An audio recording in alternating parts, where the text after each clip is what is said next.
BN tidak menang satu kursi pun di Perlis, di Terengganu, di Kelantan, di Pulau Pinang, Selangor, Kedah dan Melaka. Saya ulangi lagi, tidak satu kursi pun kita menang di negeri-negeri tersebut. Di wilayah Persekutuan, nasib baik ada Datuk Johari Ghani. Kita menang satu kursi saja di sana. Tak tahu apalah ilmu dipakai Datuk Johor.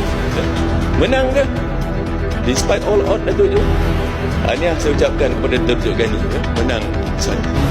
Di Labuan dan Putrajaya, kursi yang selalunya kita sangat selamat, kepada BN pun kita tewas.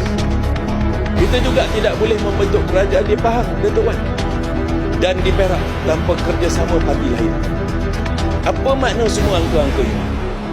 Maknanya, saudara sekalian, kita harus menerima dan hidup dengan kenyataan bahawa kita telah tewas dengan dahsyat. Kerana itulah kita tidak boleh mendabik dada, bercakap dan berhujah dalam penafian lagi. Berlagak seolah-olah UMNO ini keramat dan tersangat kukuh, sedangkan kita ditolak oleh rakyat Malaysia dengan kekalahan yang sangat mengesankan kita.